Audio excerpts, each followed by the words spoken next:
Yo, promptly at 7. I mean, when I see 7 on my computer, start stream. It's happening. Not 7:01, not 7:02, 7.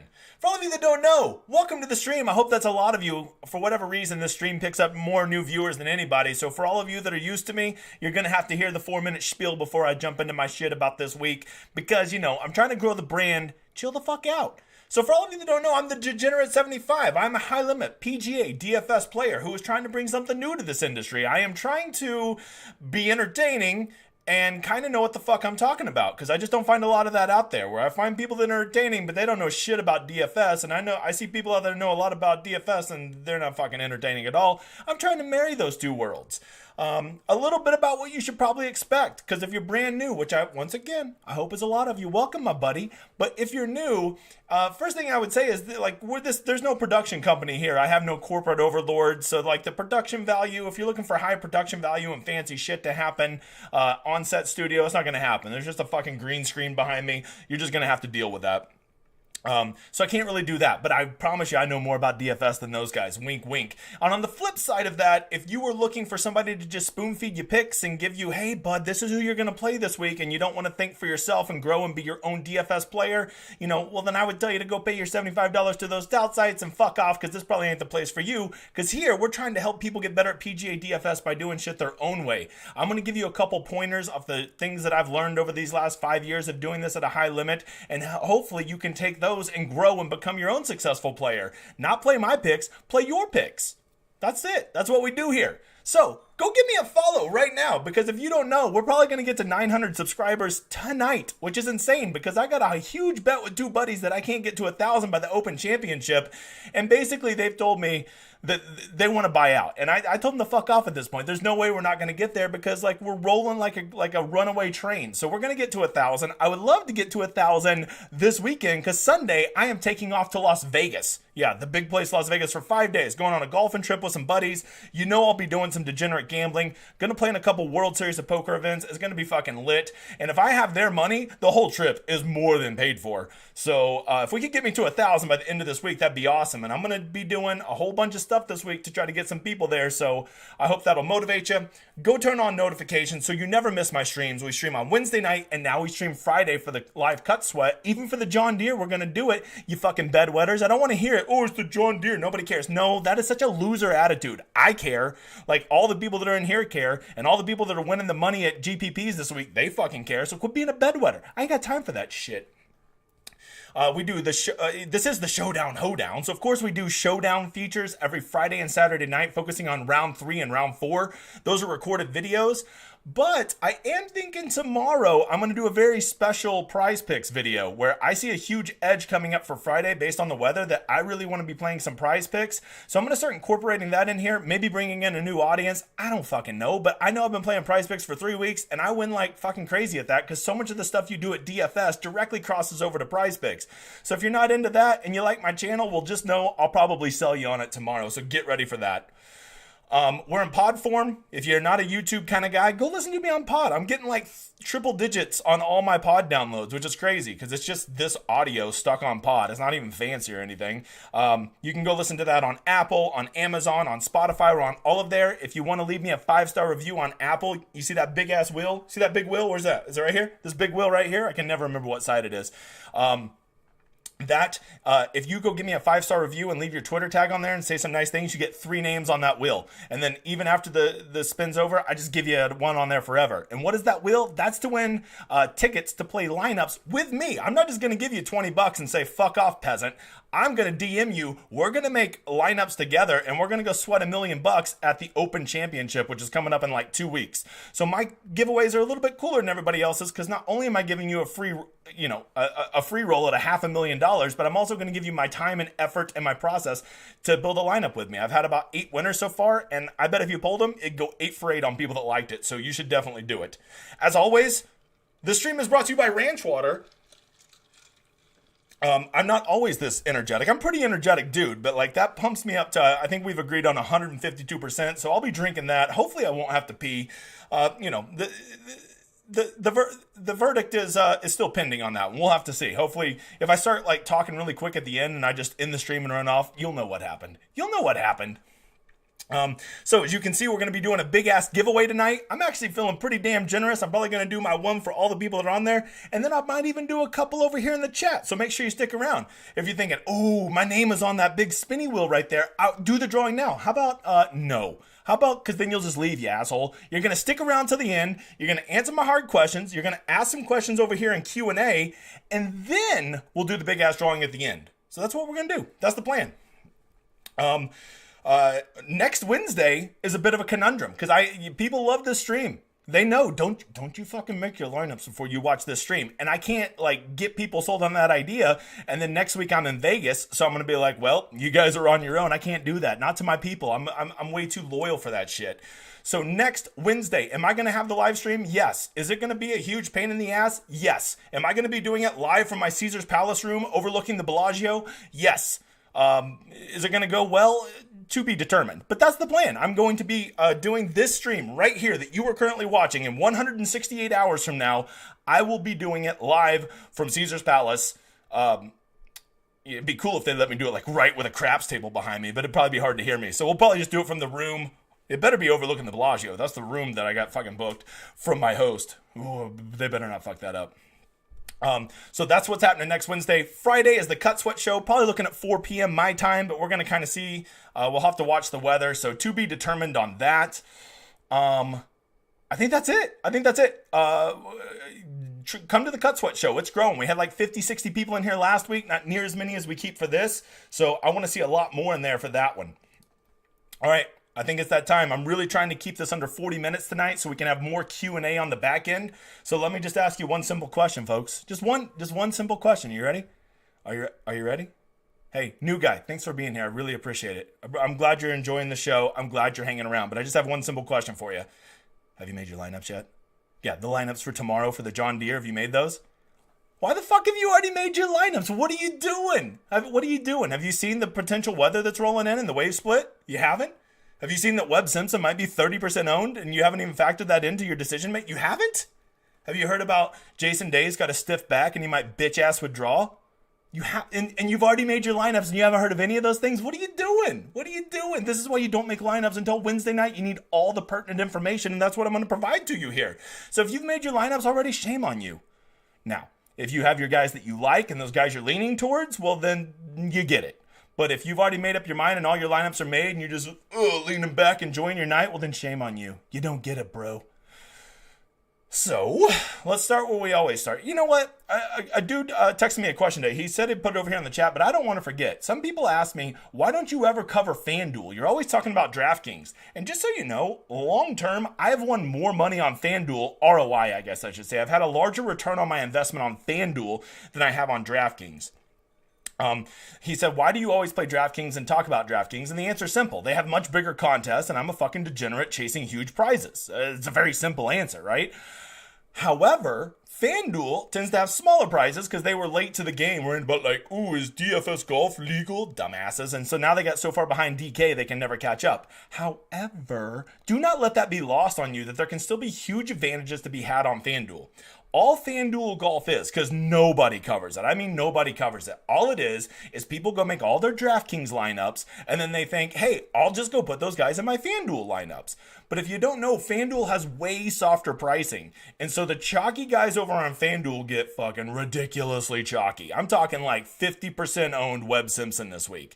And if you know anything about week-long GPPs, you should play a 50% owned guy about as much as you should shoot yourself in the face with a gun, which I would argue was never. It's just not a good policy. And so just by doing that, you get huge leverage on the field over there just by fading the chalk. And you're like, well, I don't know what the chalk is on FanDuel. Yes, you do. It's the same chalk as DraftKings, just 10 times worse because the pricing is so much softer over on FanDuel, and you can cram 1,000 studs in there. So you do know it. And if you want to just be lazy and be like, oh, I'm just going to take my DraftKings picks and go put them on FanDuel, well, then you don't get it. Because on FanDuel, you should really just take anybody you took on DraftKings that you feel is a little chalky that you don't like, sure as shit don't play them on FanDuel because they're going to be an extra 20% chalky over there. There you go. That's the advice. And if you don't know, FanDuel, I wish they'd get better events. I do. I want to play FanDuel. It's such a bigger edge. But you know, they're just punting on GPPs. So, you know, on golf, I guess I should say. They're good at other sports, but not at that one. All right, contest selection. Let's get going. We're running through this. What am I seeing from old DK? Because, we're going to look at DK. They got all the sexy prizes. Contest selection, they're all filling up. There's not going to be overlays tomorrow. As always, I'm going to be very tight with my player pool. I'm going to be aggressive. I'm playing all of the single entries, the 100. I think there's 3 or 4 $200 single entries, some $100 single entries. And then I'm going to just sprinkle 150 into the $5. That's just the comfort, like this week I'm cutting, normally I play about $5,000 in lineups. This week I'm only doing about 2,000 before showdown. That's just the number I'm comfortable with this week. It seems like a little bit more of a gamble. So that's just how I want to play it. For all of you that are on a budget, let me help you on what you should pick. Go check out, if you're on a $20 budget, don't go put one lineup in the big $20 or one lineup in the secondary $20. Yeah, the secondary $20 is already up. So there ain't going to be an overlay, homie. Go down here and look at these $1.20 maxes and stuff. That's where it's at. That's what you want to see. Of course, I can't find it now that I'm on here. But that would be a much better way so you can make multiple lineups. You can practice having a player pool. If you have 20 lineups, a 20 max, you probably want to have about 15 to 16 players in your player pool. And then just mix and match those players and practice getting proper exposure to your players. Practice getting a nice tight player pool and practice, making GPP plays, not fucking playing 31% on Webb Simpson. That's what you do in those things. And that's what I'm encouraging you to do if you're on a $20 budget. If you're on a $100 budget. First of all, you should go play in the PME Open, Pat Mayo's tournament, because it's $15. It's a 3 max, $15 rate free. You can't beat that. And then go look at this $33 single entry. That's a great tournament. Go check out the $12 single entry, the $5 single entries. Those single entries are where it's at because other players who are, a lot more experienced than you can't have leverage on you by mass entering 150 contests. They get one lineup, you get one lineup. And that's a lot more fair of an advantage than this guy gets 150 and you get one. And this guy that does 150 lineups, you best believe he knows what he's doing. He can afford to put 150 lineups in there. He's not a fucking moron. So that's kind of how you want to attack it. That's how you take a small budget and grow into somebody who plays hundreds of dollars a week, and then maybe thousands of dollars a week. Whatever level you hope to get to. If you're content just playing your $20 a week and you just want to make that money last as long as possible, I'm telling you, a 20 max $1, a bunch of $5 single entries, maybe a $5 single entry, a $12 single entry, stuff like that is going to be better. So that's what I would tell you about contest selection. Let's get on to this. I'm telling you, I'm not fucking around tonight. I have goals. I'm trying to pick up the pace and not promote my brand so much, although I really would like that large amount of money I'm about to win from these fuckers. So go subscribe. Tell your wife, hey, honey, go ahead and subscribe real quick. This guy seems cool. Yeah, hey, I appreciate you too, motherfather. All right. Hey, new guy. I know. I shouldn't keep giving you all these questions in front of all my established friends here, but I got to ask you, what's the first thing we check? It's week long. What's the first thing we check? I'll give you a clue. It's the same thing we check at Showdown. What is it? Come on. What is it? Yeah, you're a fucking moron. Nope. It's wind and weather. And that's what we're going to check. We're going to go over here to the Wind Finder. It's at Quad City International Airport, which I believe is right out in the middle of fucking nowhere. I know because I went and found it on the map. And wind is a little tricky. So if you look at this, it looks like tomorrow morning they're going to have softer winds and it's going to pick up in the afternoon. That's pretty clear. However, do not forget to account for it's going to be a little gustier tomorrow morning. When I look at this, I tend to favor the consistent winds because when I go over here, because we're fucking adults here if you don't know, we check more than one site. So when I go over here and I check Willy Weather, look, Willy Weather, what's going on here? Tomorrow morning, moderate, gentle, and then, by the afternoon, they're going to be rolling out there all afternoon in moderate winds, 16 to 18 miles an hour, according to both sites. So that makes me think that the morning wave tomorrow will play easier. But a lot of times that's the case. Winds pick up in the afternoon. That's typical. So we got to go look at the next day, Friday, because, there's 2 days before the cut. I hope you know that. If not, don't worry. I've got a video coming out for noobs soon enough. So let's see what we see Friday. Friday, it actually looks like the afternoon is going to lay down a little bit more than the morning. However, you do have to consider that there is a chance, because we're checking multiple sites here. This is what adults do who are trying to win money and trying to find an advantage at a sport that is super high variant like PGA DFS. So we're going to go look at Friday morning and we're going to see, oh shit, scattered storms at 7 a.m., scattered storms at 8 a.m., scattered thunderstorms at 9 a.m. There is a very, very, very good chance that between those 3 hours, there'll at least be enough electricity in the air that they're going to delay the start. And you say, see, there you go, Degenerate 75, if they delay the start, then you just guess them with the wind and we'll get fucked over like we did with the players. No, dumbass. That doesn't mean that, because our guys, there's nothing happening on Thursday. We already know that the morning guys Thursday are probably going to have about a quarter to a half a shot of edge. So then you say, well, Friday that could get all messed up and then those afternoon guys don't get to play. Well, if that's the case, all that means is they end up getting pushed to Saturday and they would go finish their second round on Saturday, and Saturday is docile as fuck. So I'm not worried about that. So if those thunderstorms do roll in, it does push back round 2. I still think that the AM PM guys have an advantage. Am I going to go all in on this like I've done numerous times? No, I'm not. Am I going to use it as a tiebreaker? Yes, I am. It will be my tiebreaker. Right now, I think my player pool has something like 47 players in it. I'm doing, I think, 165 lineups this week. And I'll probably narrow that down to 28 players. And so here's a $7,200 guy. Here's a $7,200 guy. I like them both the exact same. Who the fuck do I play? Well, it's very simple. One has an AM-PM split. One has a PM-AM split. There you go. That's how I'll use it. Am I going to fade all of the PM-AM guys? No, I'm not. But it does so happen that 4 of the 5 highest guys I have projected do just happen to come in on that other side. And in my business, we call that a world-class segue. We're on to probably the most important thing we could possibly talk about. Chalk. All right, look at this. Look, I color coded for you guys. I even put a mother-father legend over here so you can know what my color coding means. Don't say I don't care about you. I spent literally minutes working on this for you. Don't say I don't do anything for you. Ownership. Okay, let's talk about the big 3 things to consider at ownership. I'm gonna forgive me. Now that I've got like 200 people in here, forgive me, everybody. Give me a 2-minute bitch rant, okay? I have a lot of people that like to send me DMs, which I appreciate, like that they think that I'm important enough and knowledgeable enough to help them. And I constantly get complaints about this one website and their ownership. And they say the ownership there is always off. And I listened to their ownership and it got me off of guys that did not come in nearly highly as owned as possible. And I'm not going to give names. I'm not here to shit on anybody. However, I do want to point out that this site, I have done an expose before, like 3 or 4 streams ago. Go check it out. I didn't give it by name then. I'm not going to give it by name now. And I thought surely after I called them out, they'll I didn't call them out by name, but they got word that they need to fix their shit. And I got a complaint about ownerships looking messed up again today. So what did I do? I went and looked at it. I got their information. I looked. And first of all, there's 3 things you want to consider.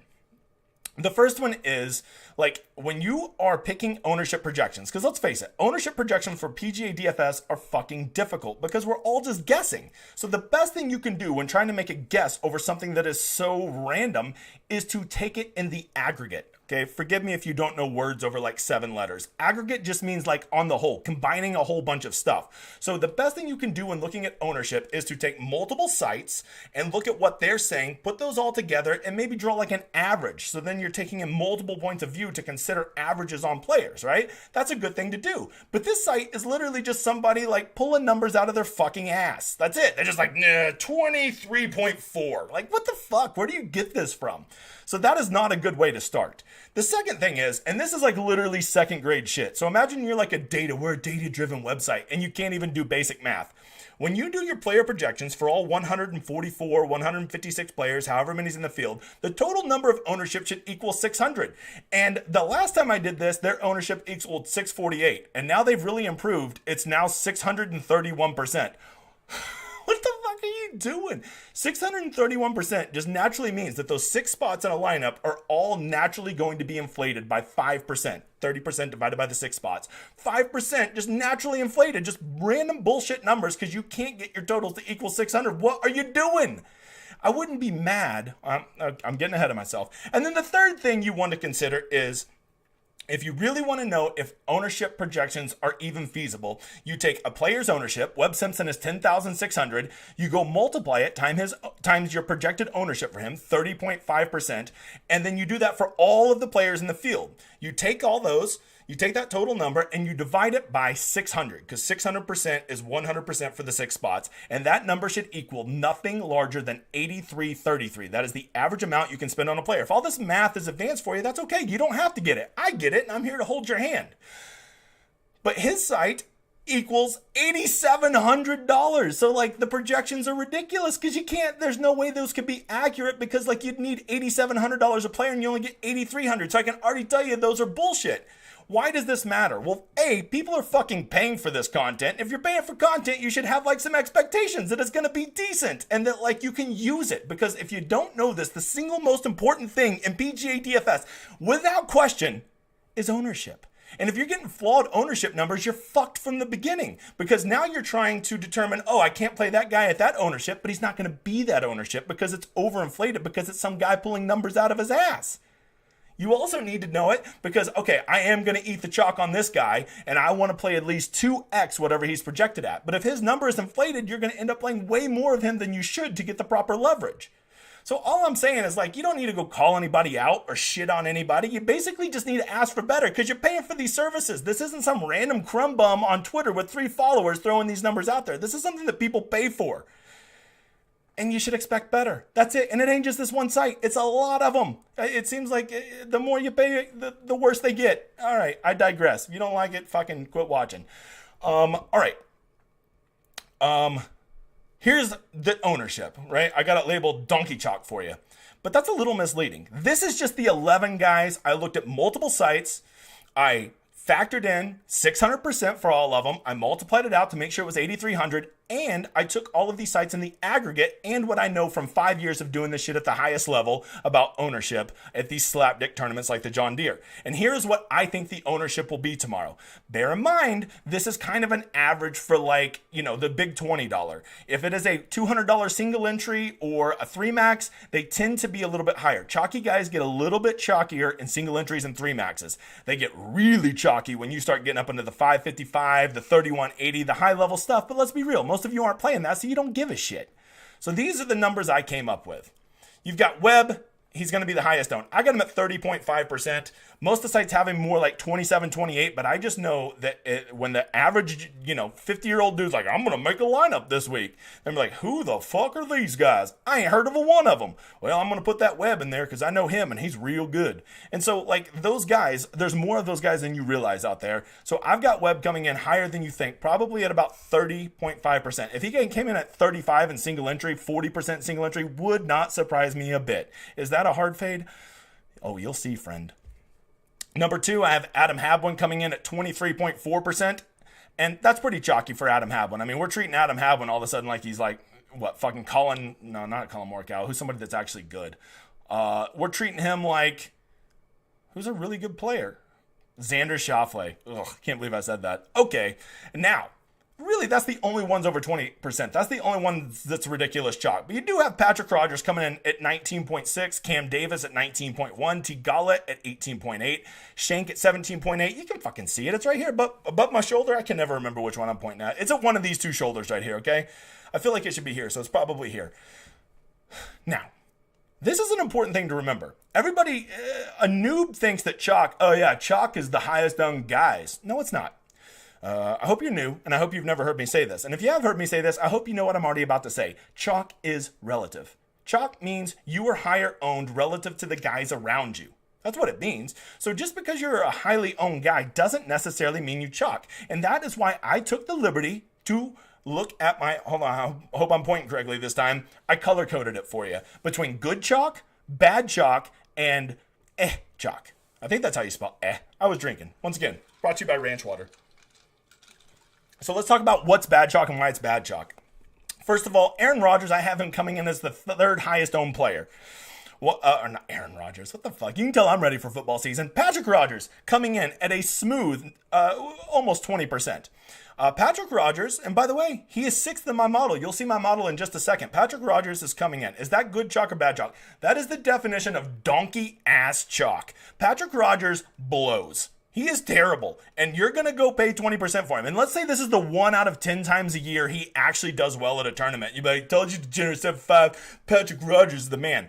Great, asshole. Now you got to go share him with 25,000 other people in that GPP. So what did you do? Like, how about you just play the odds that he's going to suck balls because he's Patrick Rodgers, and then you already have 20% of the field box the fuck out. It's a piece of cake. That's a terrible chalk play. What else makes Patrick Rodgers terrible chalk is there's so many better options directly around him. Just like objectively better players who don't suck. So look at this. I made a little category for you here. I told you I didn't mail it in today. I've been working hard for you all day. Almost died in a sauna. I hope you saw that on Twitter. Literally anyone with a pulse. I gave you a nice idea for a pivot. Who's a good pivot off of Aaron Rodgers again? God, Patrick Rodgers is literally anybody with a pulse. You know why? Because Patrick Rodgers sucks. And so you can play anybody around him, and he is a better play. And if he, I can already tell you, he'll be like T3 tomorrow after round one. Everybody like, I thought Patrick Rodgers sucked. He does suck. Trust me, he sucks. That is terrible chalk. And maybe he'll play well. Maybe he'll win this fucking tournament. That doesn't make him not bad chalk. Because even when he wins this tournament, you're still going to min cash your piece of shit lineup because you're sharing him with 20% of people and he sucks. And you probably, if you're playing that kind of donkey chalk, you're probably playing all the other donkey chalk. Other donkey chalk, Scott Stallings. I got him coming in at 17.2%. Let me just go ahead and tell you that name again. Scott Stallings.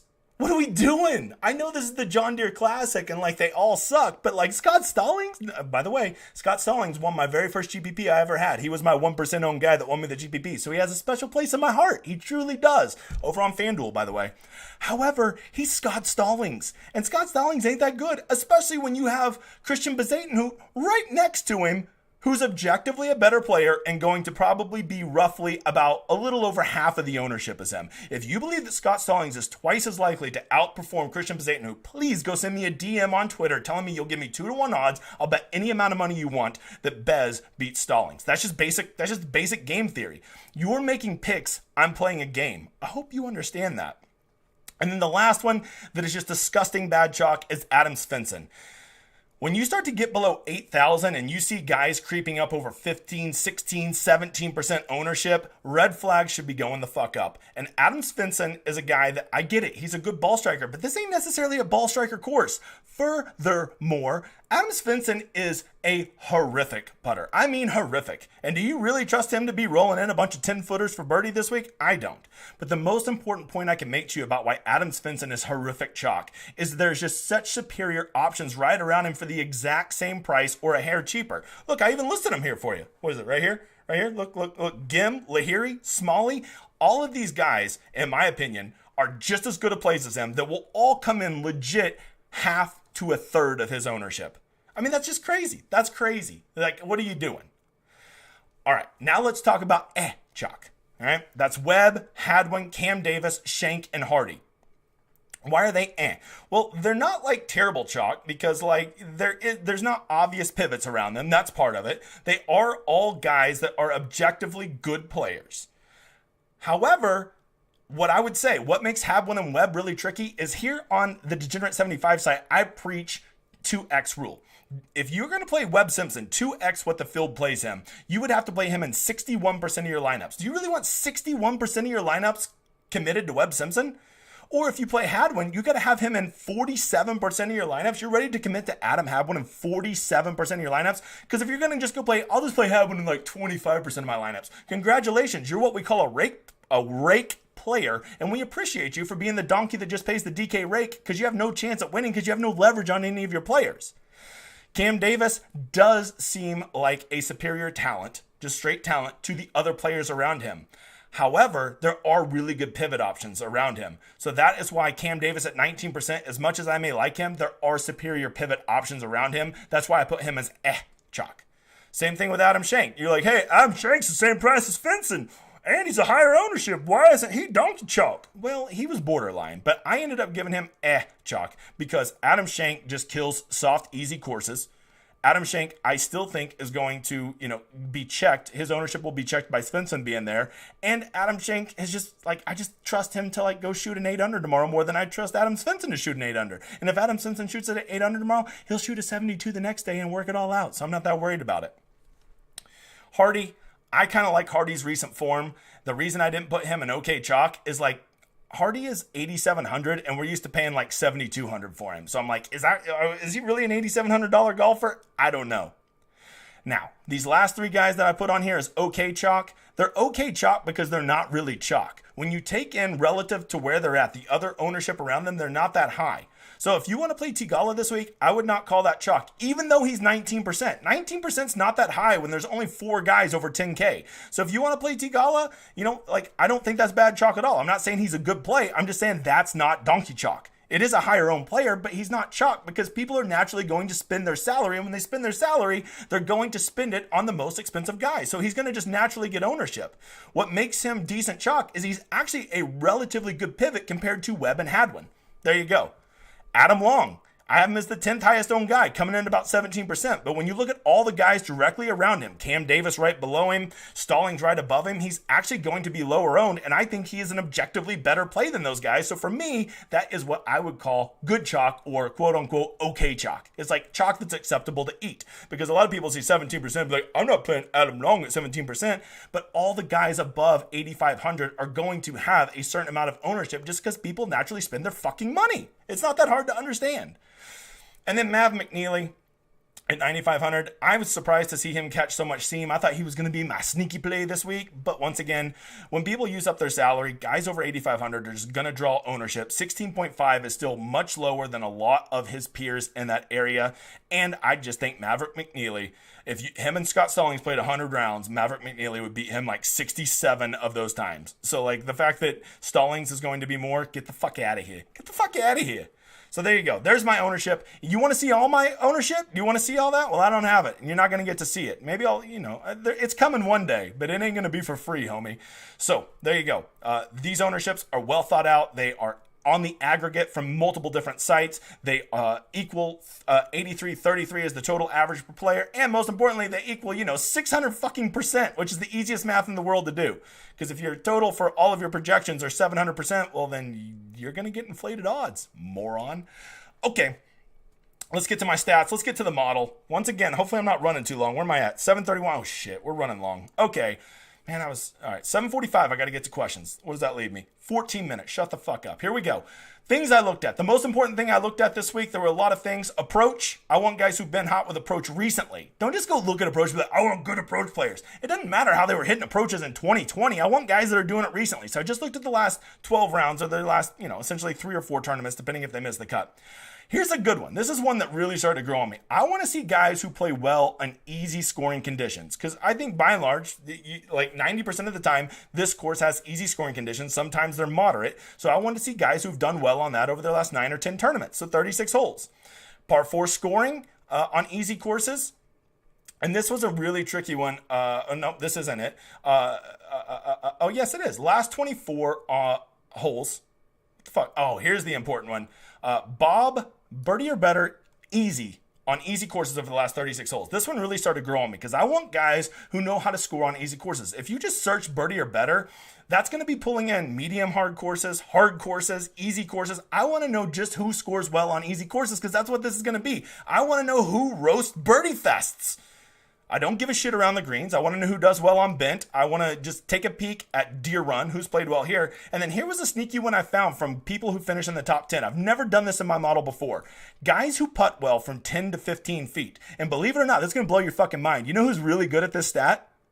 Lucas Glover. He's a horrific putter, but 10 to 15 feet for his entire career, he's been an amazing putter. I think he's kind of like Will Zalatoris in that way, that like from 14 feet, he has a smooth putting stroke, but you get him 4 feet away, he gets like, I don't know, Tourette's or something. So that was something I found, and I actually put it in my model and considered it. And who's number 1 in my model? Of course it's Webb Simpson. Webb Simpson's number 1 in your model. You got to play him. No, you don't. No, you don't. You know why Webb Simpson's number 1 on my model? Because all these other ass clowns suck. And so he's going to just naturally be number 1. Here's what I want to talk about. Webb and Hadwin. Everybody seems to be treating them as like the upper crust of this tournament. No, they're clearly a step above everybody. First of all, is Adam Hadwin a step above fucking anybody? Get the fuck out of here. Adam Hadwin is clearly better than the rest of the field. Are you fucking sane? Whatever. If you think that, me and you were clearly not having an adult conversation. So Webb Simpson and Adam Hadwin are clearly the upper crust of this tournament. Okay. Well, I think you're just saying that because of where they're priced in salary. You might be considering that because of recent form. But here's what I would say to you. Neither of them are elite. Neither of them are like world class. And don't get it twisted. I have played some Webb chalk in my life. I've played Webb at over 30% twice. And I know a lot of you are throwing up in your mouth right now saying, degenerate, you played somebody at over 30%? Yes, when it's Webb at the Wyndham, and I know worst case scenario, he's going to get T3. You got to play him. You got to play him. But like that was old Webb. Webb from 2 years ago was a fucking top 10 player in the world that was unstoppable. That ain't the guy anymore. Go check out Webb Simpson. In the past 10 months, he's had precisely one top 10 at the RSM Classic. His last one before that was Wyndham. So since 8/22 of last year, the Northern Trust, which I was at the Fantasy Golf World Championship, we call that a flex in the business. He has had one top 10. That's elite. One top 10 in 10 months? Get out of here. Get out of here with that. He is not elite anymore. He is not an auto play. This isn't a course where he just automatically kills it at. Let's check him out on, he's never even played John Deere. So yeah, Webb Simpson being like, I can't miss. I just can't buy that. This isn't one of those courses where he's in a super elite and a top 3 is guaranteed. He could easily finish 20th place. So if he finishes 20th place, I'm more than happy than fading him. I don't think he's going to miss the cut, but I could definitely see a T38 or something like that. I want to believe Webb is back. I keep playing him every week. Webb's going to be back to being himself. He's not that guy anymore. He's still struggling with that injury. He's not that guy. So if you tell me he's going to be over 30%, see you fucking bye. No chance I'm playing him. Hey, am I telling you not to play him? I don't give a shit who you play. I'm telling you why I'm not playing him.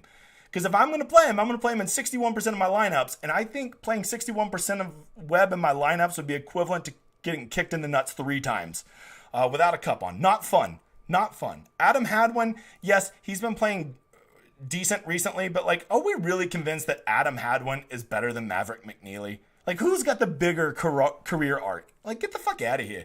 Like, it's just not going to be the case. So, I don't know. I just, if you want to call those 2 guys elite, then play them. But all I do is if you're going to play those 2 guys, I implore you to at least get them ×2 in your lineups, which is going to be a huge percentage of your lineups are going to have to be dedicated to those guys.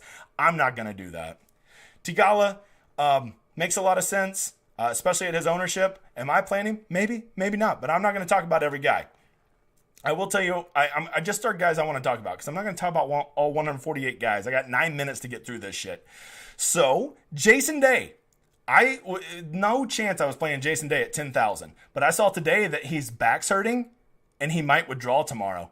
And all of a sudden I went, oh, now I'm interested. Because Jason Day is one of those guys that, like, if he doesn't have vertigo or his back's not hurting or, like, he's dealing with some depression, like, he sucks. But you tell me he has a problem, oh, Jason Day for the win. So I'm not going to lie. I'll probably mix some Jason Day in now. And you're like, wait, so he might withdraw? Now you're going to play him? Yes, I am. He's one of those dramatic fucks like that. So I am interested.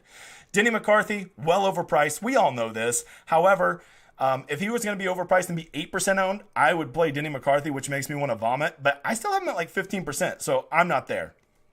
Let's take a look at a guy like Charles Howell III. He is 6th in my model.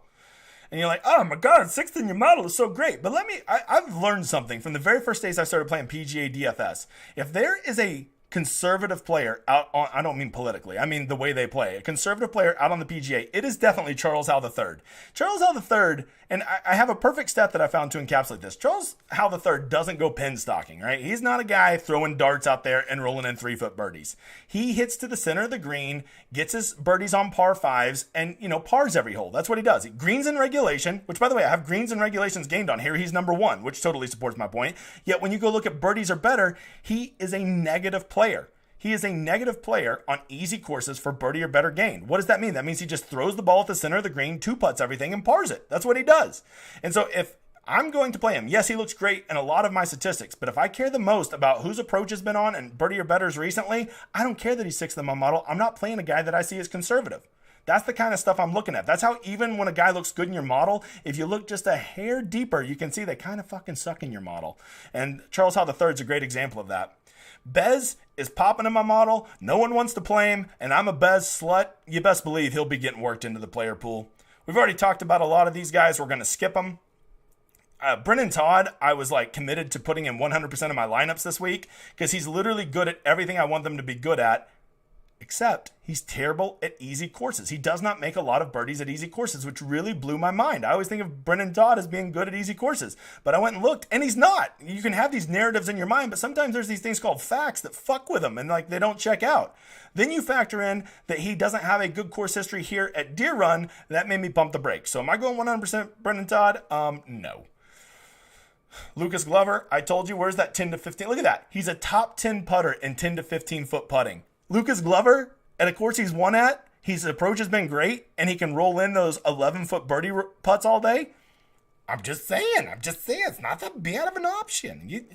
JT Poston being number 2 in my model. I tweeted out the other night that he was number 1 in my model, and I was so I was so disgusted by that I literally went and changed my model so that he wouldn't be number 1 any longer. So now he's number 2 in my model, and he looks amazing at everything except playing well at John Deere. I'm probably more of a course history guy than I should be, so am I going to play him? I'll kind of let ownership dictate that. Ches Reavie, he's kind of been trending. I do worry that he does not play easy. I love that birdie or better on easy courses over the last 36 holes, and he just hasn't been killing it. But you know who has been killing it and looks really, really good in my model? Adam Schenk. Probably why I put him on the possible okay chalk is because I just like that he has a great course history here. He tears apart easy courses, and his approach has been on for the last 3 tournaments he's played. So he, in that sense, he checked all 3 of them. And I love a guy whose last name represents what I do with my 5-iron. I love that. You gotta appreciate it. He named his last name after my 5-iron, Schenk. Adam Svensson, donkey chalk, can't do it. Especially when you have Doug Gim, who I think is just objectively a better player than Adam Svensson right there at half the ownership. That's it. That's what I got. Other guys, I'm not going to go in depth on all these guys. I'm just going to show you my model, things that I looked at and guys who popped in it. Nick Taylor looked pretty good. David Lipsky, he's due.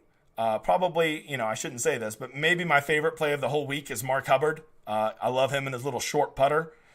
I just want to teach you something. Taylor Pendrith is 14th in my model. You're like, oh my God, 14th, that's so good. But notice that what's blacked out here is his approach, because I only looked at approach over the last 3 months. I don't care what Boo Weekly did in 2019 to go back and get his last 12 rounds, right? So you make sure when you're making your model to only look at stats that are relevant. And Taylor Pendrith hasn't played since the Players. And so because of that, all of his stats are pretty out of date. Do I really want to play a guy coming back, even though it looks good in my model? Probably not. Hank Lebioda checks a lot of boxes for me. Andrew Putnam, I really like the way he's shaping up. Matthias Schwab probably isn't going to jump off your model, but I will point out on easy courses, he is number 1 in birdie or better. And if you're thinking this is going to be a birdie fest and you want guys who can go low and get you 25 birdies over 4 days, you best look at Matthias Schwab. And I don't think he's going to be highly owned at all. People are like, what'd you call me? Yeah, Matthias Schwab. Matt Wallace, just look at all the players around him. Matt Wallace is objectively a better player than everybody else around him. Yes, he's horrific in my model. I don't give a shit. He's just a better player than all those other guys. Sam Ryder, great on approach recently. Approach is the number 1 thing I'm looking at. He's played well here before, and he's great. Birdies are better gained. You best believe I'm going to be riding some Sam Ryder. Ryan Armour, I don't know. He looks good in the model, but fuck, he always looks good in my model, and he sucks. Here's one that caught my eye. Michael Thompson. Do you remember when everybody used to love Michael Thompson and he was chalk? What the fuck happened to that? When I think of Michael Thompson, I think of him playing well on easy courses. I see he has a great birdie or betters gained on easy courses. So I'm interested. Scott Brown, yeah, I'm not, once again, I can't do it. He sucks at everything. Lee Hodges, 2nd in approach over this time. Rory Sabatini just seems like a better option than all these other guys around the 6,800 range. I think I definitely am going to work him in. Josh Bramlett is a guy I looked at. Chase Seifert is a guy I'm looking at. Wesley Bryan. And then David, okay, once you get below 6,800, please hear me on this. When you get below 6,800, you're just going to have to fucking settle. It's 158 at the bar. They're closing in 2 minutes. You ain't getting a hot chick tonight. You got to settle, right? You just okay, she has a nice smile, right? You just fucking settle at this point. And that's what we're doing down here below 6,800. None of these are going to be fucking dime pieces that I'm all in on that guy. They're just not going to be that. You're just going to have to settle. It's 158, bro. So because of that, I start looking for things like, David Lingmerth does really well on easy courses. David Lingmerth is a good putter on bent grass. Wesley Bryan is a really good bent grass putter. Wesley Bryan's approach has been on recently. This is the things I start looking for. Austin Cook, solid approach recently. Good bent grass putter. Sucks at everything else. It's 159, dude. We got to hurry. This guy, he's always done me well, even though he always misses the cut. At least he gets me 12 birdies before he misses the cut. Scott Gachowski. The dude has irons that are electric. I will say his birdie or better on easy courses isn't what I expect. So just saying, we're at Punt City down here, okay? It's 159 in 30 seconds. It's desperation time, brother. Ben Coles, another guy, he actually looks decent at a whole bunch of statistics. I don't know. Maybe you want to check that out. And then the last one, David Hearn, I'm Canadian. He has a good course history here. He does well at birdies and better. Does he suck at everything else? Yes, but it's 6,200. What do you want? Okay, all the hot chicks already left are the good looking guys. You gotta just take somebody at this point. So that's where we're at. All right, that is the model. I've already given you some of my pivots. We have went over Webb and Hadwin. Some sleepers. All those guys I just listed, I would classify as sleepers.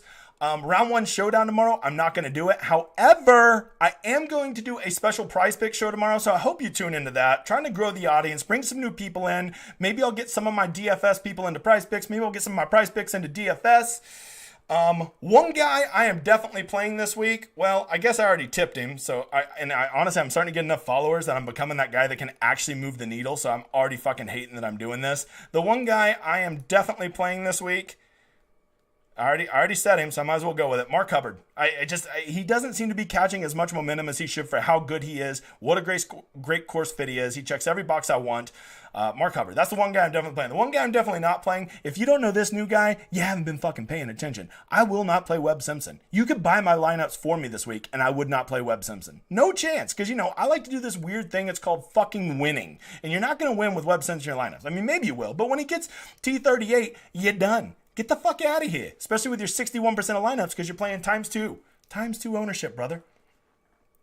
All right, let's get to it. Let's get to the giveaway. Look at that big-ass wheel. You're like, man, that is so many names on there. Well, I'll tell you what, just to make it fair for you, this is what we're going to do. Because there's so many names on there, because so many people retweet my shit, and so many people go over to Apple Pod and leave me a 5-star review and say something nice with their Twitter handle, I got a bunch of damn names on there. I can't help it that the people love me. I love you too. So because of this, we got the Millionaire Maker coming up for the Open Championship, and I'm going to draw 3 winners tonight, and you get to make a $25 millionaire lineup with me. So let's get this thing going. Here's our first winner. We're going to do through this quick. So I hope you're here. If not, I'll fucking DM you later. I'll make my editor shoot me a thing. Winner number 1. Who is it? It is G Gordy 09. Congratulations. Let's spin it again. We can't spend time on this. I'm going to pick 3 with 1 backup because there has not been a single time yet I haven't been able to get a hold of somebody because you motherfathers want to play with me. It sounded weird. HS Sweden Side 21. Sweet, brother. $25 millionaire maker ticket on me. We're going to split it 50-50, which, if I do the math right, is $500,000 a piece because we're going to fucking win it. I have a good feeling about you, old HS. All right, number 3. This is our third $25 millionaire maker ticket that you get to make with me completely on the house. Sarah Meyer 727. Let's go. Let's get a girl in the house. I got 4% of my listeners are ladies, so I'm glad to see one finally winning. Sarah, can't wait. I'll reach out to you. We're going to make a $25 lineup together. Now I'm going to go over here to the chat because I have over 200 people in here, which is fucking insane. I'm going to put in this, and I'm going to hit winner for a $25 ticket. Hey, Sarah, thank you for being here. I appreciate you. Boom. What do we got? Winner. And the Nightbot chooses John Gustafsson. Tell me you're German. German, yeah. So there you go. That's my 4 winners. $25 millionaire maker ticket. I will reach out to you. We got 2 weeks. Probably be after I get back from Vegas next week, but that's the plan. We're in. Okay, guys, you need to start throwing some questions over here in the Q&A. I'm going to dedicate 7:48. I was only 3 minutes late, and we can blame that on the drawing. So we got 4 winners. We've talked about everything we need to talk about. Now let's get some Q&A because you need to pick this big brain. Do I know everything? No. Do I know more than probably almost anybody else at PGA DFS? Probably. And I'm not bragging about that. That's just a long, lonely life of PGA DFS, man. It is what it is. All right, I'm going back. I'm looking at questions. Let's see if I can put these up on the thing here. I think I just click on them. Man, it'd be way cool if you guys would just put questions down at the end. I should wait. No 10K or, let's see. Yeah, no 10K or 9K players, 2K left on the table. Man, I got to tell you, I'm just not a big fan of leaving 2K on the table. Cannot do it. I am not going to play probably a single 10K player, but you best believe I'm going to be using up all that salary, bro. I'll find somewhere to spend it. Give me all the Maverick McNeelys, brother. Give them to me. So, maybe leave 500 on the table. I'll compromise for 500, but 2,000? I mean, 2,000 is like taking, what? Fucking Lonto Griffin and getting him up to Sahith Tagala. Like, what are we doing? Come on, don't overdo it here. Let's see. Fire up the ranch water, Kevin. Let's fire up some ranch water.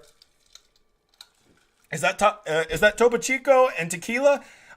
Zach, yes it is. That is Blue Agave, Jose Cuervo, and some Topo Chicos.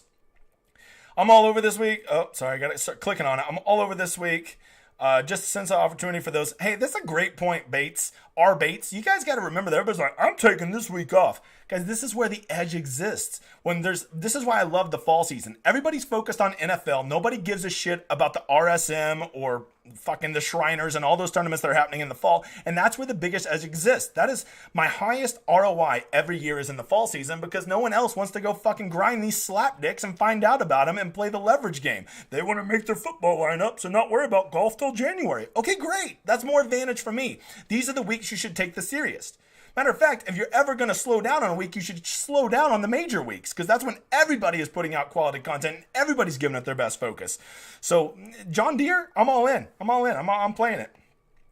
Interesting win scenario tomorrow. Dan, I agree. I'm not all in on it, but I am leaning AM PM.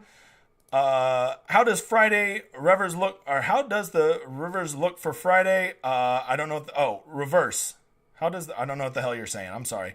Friday is flat all day. This is way back on weather. I'm going to skip around here. Todd, 15% owned. Christian, I agree that he is probably going to be in that 12 to 15%. And when you factor in that he's not good at easy courses like I thought, that's pretty disappointing.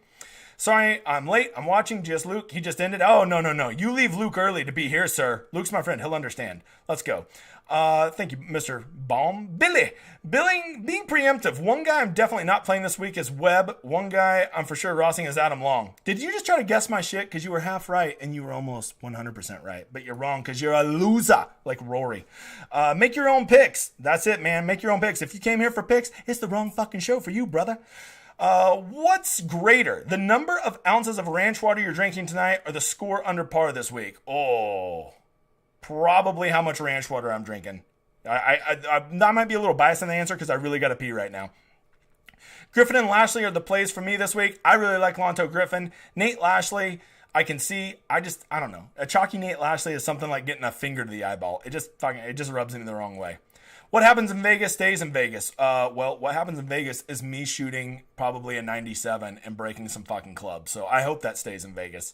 Do I dare play day? I am 10%. I'm going to play 10% day. I'm going to do 160 lineups. He'll be in 16 of them. There you go. Price Picks is so sick. Well, I'm glad you think so, Brian, because I'm doing a show tomorrow and I fucking win at that shit. Of course, as much as I talk shit about winning, the first show I put out will be like loser fest. But I only make ones. I make very conservative plays that I see a clear definitive edge. I don't just gamble to gamble on that shit. I know my name's the Degenerate 75, but I also have to live in shit. Is there a showdown edge for Friday? Too early to tell, DePeach, but you could check with me tomorrow and I'll definitely tell you. Day is going to be low owned. That's the understatement of the day, David, especially now that you got people like me saying that he's the hurt. You're well. Okay. Don't be talking to each other. Sean, peasant. Yes. Sean, that's the first time I've called somebody a peasant. That's a big term of mine. A little disappointed it took 23 episodes for me to get peasant out. Let's fucking go. I fucking agree. Yes, I need a ticket. Starlord Dad, it's coming, brother. I always see you. You'll get it. Stephen Tucker, I'm glad you're doing this. This is one of the best golf DFS shows I've seen, man. Keep up the good work. Hey, Stephen Tucker, you're one of the best people in chat I've ever seen, so I appreciate you, brother. D75 is a great American, even though I'll be away from DFS on vacation this week. No, Sean. This is what you do. You make all your lineups. It's like that old rotisserie thing on the infomercials at 2 a.m. Set it and forget it. Set it and forget it. That's what you do. And then you come back Sunday and you find $52,000 in your DraftKings account. That's how you roll, Sean. D75, are you fading Rory? I will be fading Rory not only tomorrow, but for the rest of my life because he's a fucking loser. All in on Rory this week? No, never all in fading Rory, mushing his career. Let's see, Christian, I'm fading the whole 9K, 10K this range. Man, there's some guys in the 9K I'm not sure you want to fade, but you do you. Hey, you're the actor of your own movie, big guy. I'm deleting my lineups now. D75 dialed in this week. Thanks, Dalton. I do feel dialed in. But, I got to give it up to my sponsor, soon-to-be sponsor, Ranch Water in Topo Chico.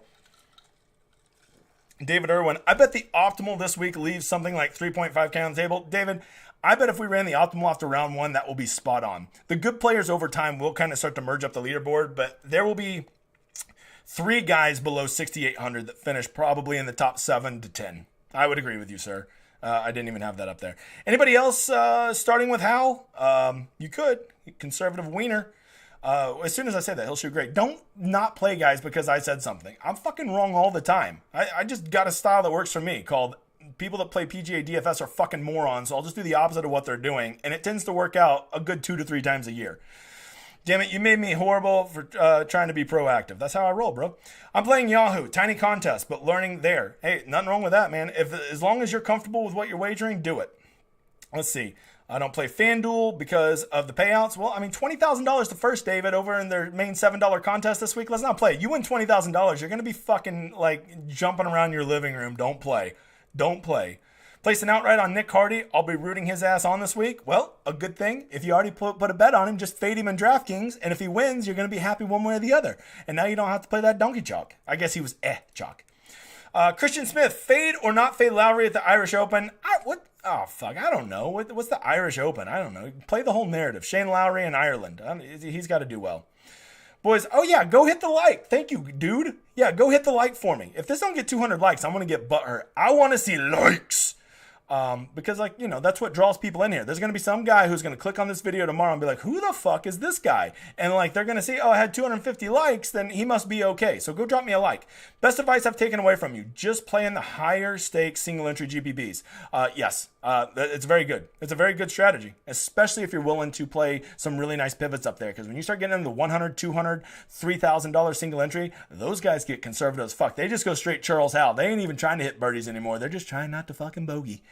Those $100 single entries are where it's at. Michael, me too. I'm winning a lot more playing single entry. I'm telling you guys, the most important thing to consider in PGA DFS, without question, is ownership. It is the most important thing. The second most important thing you can consider when you are trying to become a successful PGA DFS player is, without question, contest selection. You do those two things, that right there will dramatically slow down your losing, or if you're only losing a little bit, it'll probably dramatically increase your winning.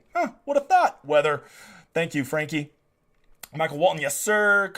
Contest selection always helpful. Hey, I just fucking said that. David Porter won a $4,444 ticket last week. I saw it, David. Fucking, I hope you go win that $1,000,000, and I would like one beer after you do. Thank you. Beat those assholes, Mock Lovin. Hey, Mock Lovin's not an asshole. I've met him. He's a really nice guy. Not in person. Nice, David. Let's the last person to only have 5 of 6 this week. Let's go. Well, a good way to get a 6 of 6 is just play enough. Love beating that guy. LOL. Anybody got any money they don't care about? Give it to me. Hey, Florida Raider. There's a teacher. Hey, I used to be a teacher because I was a loser. I'm kidding. Teachers are great. Fantasy National. Yeah, Fantasy National. Trust me, David. This is no endorsement of them. Trust me. This is not an endorsement of them. I had a good friend today ask me, who pisses you off more, that site you're always talking about with the terrible ownership, or Fantasy National because they're always late putting shit up? I said, oh, well, that's easy. It's Fantasy National because they're always late putting shit up and their ownership projections are terrible. I'm kidding. I use their site all the time. If you know how to use it, it's awesome. If you don't know how to use it, it's not. Cheers, Aaron. I agree.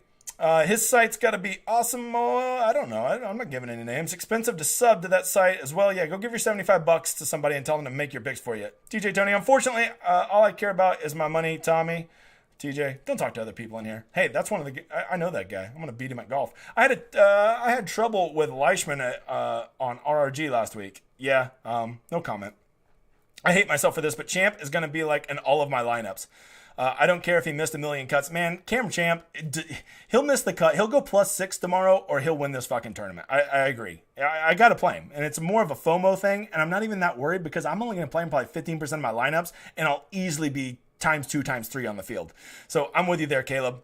Brian Phillips, I've never not played Champ. Champ is, I mean, let's face it, Champ's kind of a winner. Champ, I think he might be surprisingly unearned. I got Champ at about 6 to 7%. So do with that what you will. Tommy Scott.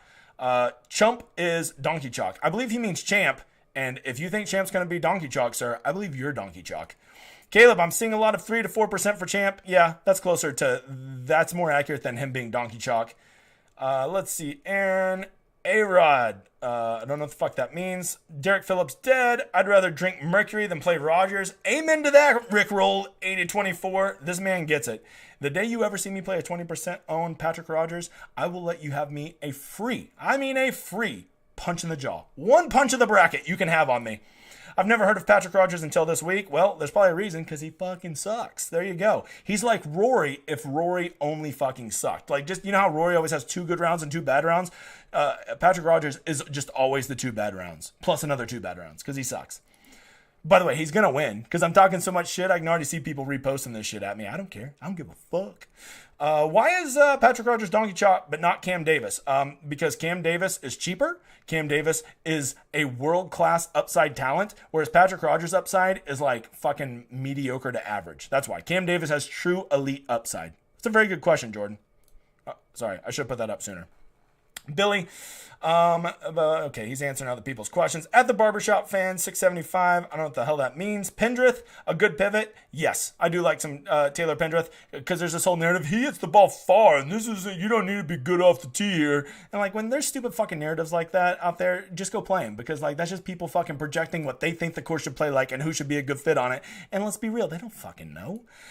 Zach Johnson, yay or nay? I'm out, but I get it. I understand this advice is for a large field GPP, but single entry. I don't think he's talking to me. Rickroll took his shit off.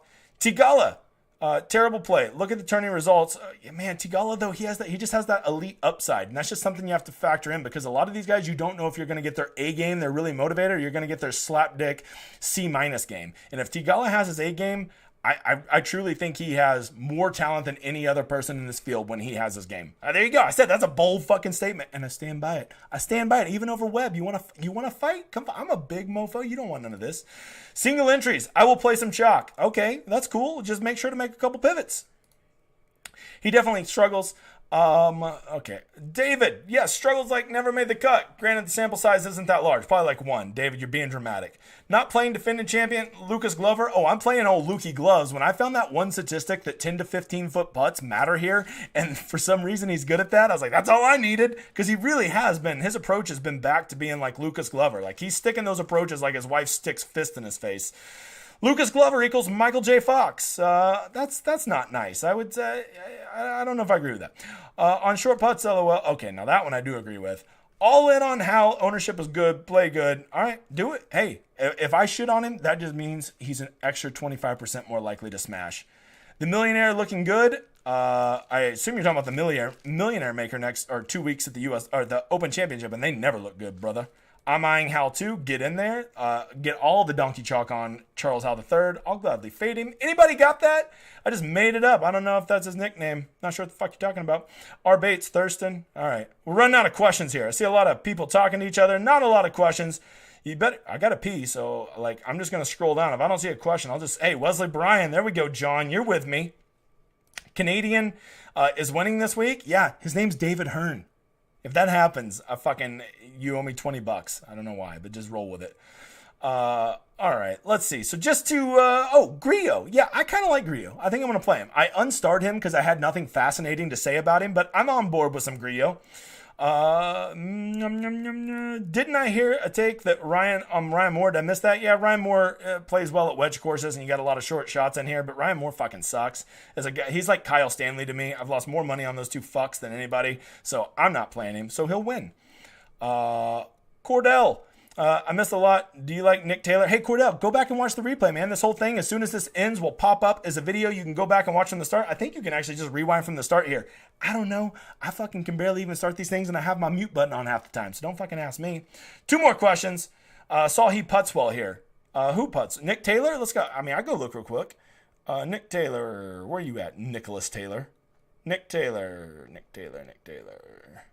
Okay, well, now there's a lot of pressure on me to find him. I thought he was 7,600. Oh, he is, 7,500. Nick Taylor, does he putt well here? This is going to be the last big question, so I'm going all in on this. Let's go look at the Deere. John Deere, his last 3 times here, he has putted well. But the flip side of that, the 3 times before that, he did not putt well. So, I guess it's just you can kind of choose to pick those however you want. Thoughts on Andrew Novak? I like him. I have him marked. He will be in 10% of my lineups. Does DK inflate or deflate prices to top? I don't know what the fuck that means, but like their prices are a lot more aggressive than FanDuel's. If you ever go compare the two, it's a lot easier. Go make 6 guys you like on DraftKings and then go put that exact lineup on FanDuel. You'll almost always have $1,000 or $2,000 left over. Much softer pricing on FanDuel. Okay, that's it. Tommy, CJ, Tony. All right, guys. Hey, I appreciate you being here. We just rocked for over an hour. It has been fun. I appreciate your time. I'm going to do this shit again next Wednesday at Caesar's Palace, motherfather. If I'm going to take all this shit with me and set up a live stream at Caesar's Palace to talk about what the fuck ever, what is the Scottish Open, your ass better be there. So don't play. You set your schedule Wednesday at 7 p.m. Central Standard Time Zone and you be there and you support the channel and you go give a like because we're going to get over 1,000 so I can have all that money to go play in Vegas because the elbow's feeling loose and it's time to throw some dice. Corona in this hand, 2 red dice in this hand. I'll probably crap out, but that's only because I'm a loser. Don't forget, tomorrow I'm probably going to put out a special prize pick show, so check that out. If you're not into prize picks, watch the show. You might get into it. And like they have really sweet sign-up bonuses, so you might be all about that. And then Friday, we're doing the Cut Sweat show. Be there. We'll probably do it around 4 o'clock. I'll tweet it out. Come in there, talk shit, drink ranch water with me. And then, of course, Friday, we'll do round 3. And Saturday, we'll do round 4. We'll win all that money at Showdown that we're not losing from week long because you fucking watched this show and you answered my difficult questions and now you're ready to go. Now you have permission to go make those lineups. Let's go kick ass. Let's go have fun. Hit me up on Twitter if you ever need anything. I'm trying to grow the brand. Help your man out. I appreciate your time. I love you all. This has been fun. I got to get over to OBS. I hope you enjoy my awesome outro. We'll see you later.